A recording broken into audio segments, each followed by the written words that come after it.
There's one phrase that's keeping you broke, and you probably say it multiple times a week. In fact, I wouldn't be surprised if you say it multiple times a day without even realizing it.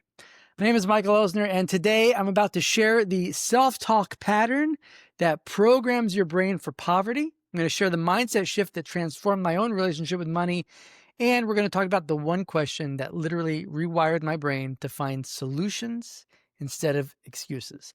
Now, this is not just about positive thinking. This is actually about understanding how your language literally shuts down your problem-solving abilities and keeps you stuck in scarcity. And if you stick around to the end, I'm going to share the agreement that my wife and I made about what we will never say to our children and why it could change your family's financial future for generations. Neuroscientists have discovered that certain phrases literally shut down your brain's ability to find solutions. So when you say things like, I can't afford that, or that's too expensive, you're not just expressing a financial reality that you have at that moment. You're actually giving yourself in your brain a command to stop looking for ways to change that reality. Now, your brain, it's like a computer. So when you say, I can't, you're essentially running a program that says, stop searching for solutions. Okay. And what happens is your subconscious mind, it accepts this as a fact and it just moves on.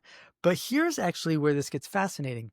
When you change that statement to a question, something like, how can I afford that?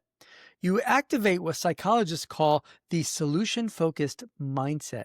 There's a little part in the back of your brain called the reticular activating system, and it automatically starts going to work, finding a solution to the problem, and it does this even while you sleep. It begins scanning for opportunities, connections, and various creative solutions to that particular problem. It's like really going from a stop command to a search and find program. And this is not just positive thinking, it's actually cognitive science. The questions that you ask determine the neural pathways that your brain develops. So let me show you how powerful this programming is by sharing my own story. Now, I grew up the son of an immigrant who came over to this country with no money. They struggled for years. And in our house, everything had the same answer. And that was, that's too expensive, or that's a lot of money. Okay, so, while I realized this was not intentional by any means, from as far back as I can remember, my brain was being programmed to see scarcity everywhere. By the time I was an adult starting my career, phrases like that's too expensive or that's a lot of money, those were my default response to any opportunity. For example, even when I'd go out and have dinner with friends or go out to some type of networking meeting, I would look for the cheapest thing on the menu. And, here's what happens when your brain is used to scarcity language. When you say things like, I can't afford it, your brain actually releases stress hormones that impair creative thinking. Okay, you actually become less capable of finding solutions. But when you change the language and you ask, how can I afford it? Your brain releases dopamine. Now, that's the same neurotransmitter that's associated with learning and discovery. And with that, you become more creative, you become more resourceful, and more solution-oriented. And that's why successful entrepreneurs seem to find opportunities everywhere, while everyone else just sees obstacles. The entrepreneurs are not necessarily smarter. The difference is that they're simply asking different questions that activate the different neural networks in the brain. The language that you use does not reflect your reality. It actually creates your reality by determining which mental programs are going to run in the background. So, how does this relate to being broke? Well, here's the truth about money that most people never understand. And in fact, it took me a long time to finally understand this. Money is not real. Money is just a representation of value, and it's used to exchange value. Okay, so for example, when I go to buy bananas at the store, I'm not really buying bananas with paper. I'm simply exchanging the value that I created in my business for the value that the farmer created in growing the bananas. Now, the store owner, they take my money, okay, and they exchange it for more inventory, or they pay their employees who created value for them. It's really all just about value flowing in different directions. And here is the insight that I want you to take away from this. When you say phrases like, I'm broke, what you're really saying is, I just haven't figured out how to create enough value that others want to pay for. Now, I know I'm going to get a lot of hate mail for that, but hold off on that reaction for a second and stick with me for a moment.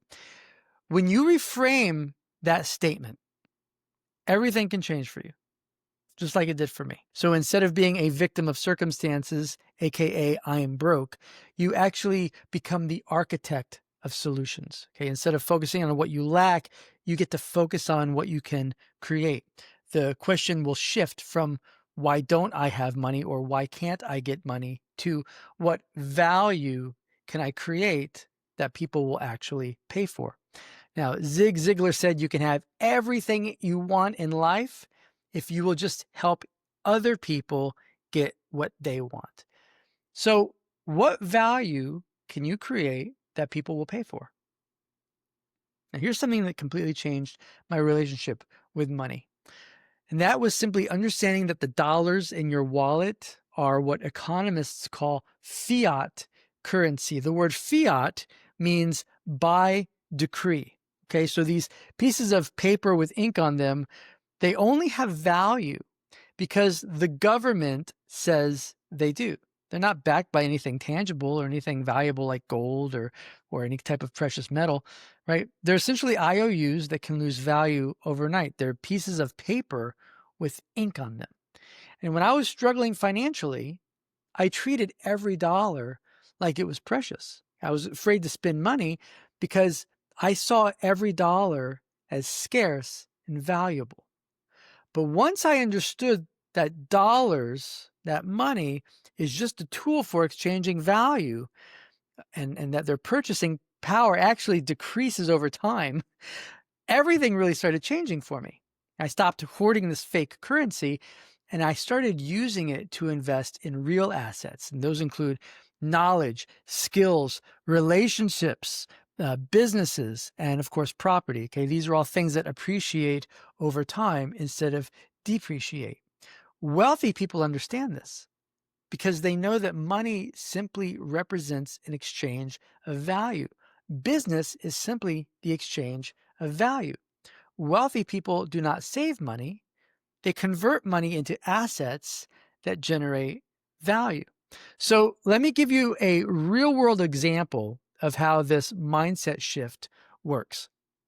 Now, when I started my career in Nashville, I was surrounded by a lot of broke musicians who were creating art for art's sake. They were all struggling financially, but they wore that poverty kind of like a badge of honor. I'm a starving artist. I'm a struggling musician. And they'd say things like, I create music for the love of it, not for the money. Okay. A couple years later, when I moved to Los Angeles and I put myself into the center of the entertainment industry, I was surrounded by musicians who were just as passionate about their art, composers and whatnot, songwriters who are writing music for TV.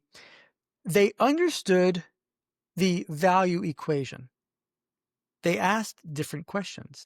They asked questions like, how can I create music that serves a purpose for others?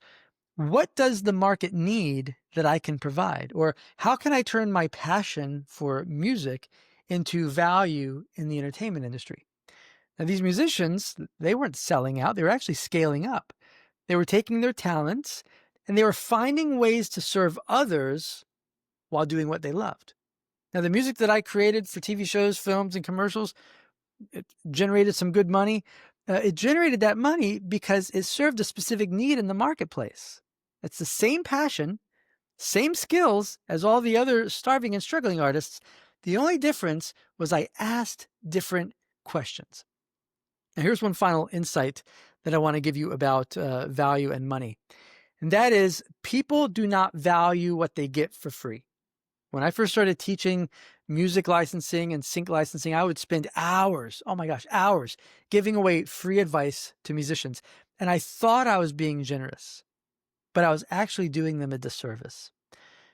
The reason for that is because when something is free, people oftentimes will not implement it. They'll consume it.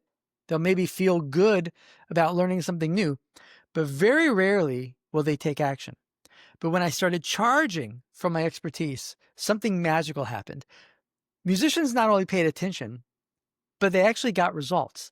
They implemented what I taught them because they had skin in the game. And this taught me a very fundamental principle, and that is, if you want to help people, you have to charge them. If you want to waste your time, then just give it all away for free. But your time and your expertise has value. And when you give them away for free, you're actually training the market to devalue what you do. So with that being said, here's how I'm breaking the scarcity cycle for the next generation of my family. My wife and I, we have a very sacred agreement. There are certain phrases that we will never say to our children. And the phrase, "that's too expensive," is at the top of the list. Instead, we're going to teach our children to ask solution-focused questions. Those include, how can we afford that? Or what do we need to do to make this possible? What value can we create to earn that? We want to program our children's brains for abundance and an abundant mindset, abundance thinking from day one. This, of course, does not mean that we buy them everything that they want. It simply means that we teach them to think like problem solvers instead of victims of circumstance. We teach them that money is just a tool, but value creation is the real game, and that there's always, always, always a way to achieve what you want if you're willing to create enough value for others. So here is your step-by-step framework for rewiring your money mindset. Step one is you have to do a language audit. Over the next 7 days, I want you to catch yourself every time you say phrases like, "I can't afford it," "that's too expensive," "I'm broke," "I don't have the money," or anything like that. Awareness is the first step to change. Second step is you have to replace those scarcity statements with solution-focused questions. That would be, how can I afford this? What value would I need to create in order to make this possible? Who could I serve in order to generate this income? What skills could I develop to increase my earning potential? The third step is to focus on value creation. Now, instead of focusing in on what you lack, you have to focus on what you can create. You have to ask yourself some very specific questions. Those include, what problems can I solve for others? What knowledge do I have that others would be willing to pay for? How can I turn my skills into services that people need? And the final step, the fourth step, is to convert that into assets. Okay, so stop hoarding that fiat currency and actually give every dollar that you get a job. Start building assets. You can invest in education. You can develop skills that interest you. You can build relationships with successful people. You can create systems that actually generate income without your direct time. So if you get nothing else from this today, make sure to completely eliminate the phrase, "I can't afford it," from your vocabulary. Every time you catch yourself about to say that, pause and ask yourself instead, how can I afford it? What do I need to do to make this possible? You're going to flip a switch in your brain when you do that, that will turn on the program that's already up there that will allow you to start finding answers. And opportunities that you never could have imagined will start presenting themselves. Solutions will emerge in places that you never expected. Most importantly, remember this: you are not broke. You just simply have not discovered how to turn your unique talents and knowledge into value that others will pay for. But that discovery starts by asking better questions. Your words create your world. Okay, so make sure that they're creating the world that you actually want to live in. Hope you got something from today. Talk to you soon.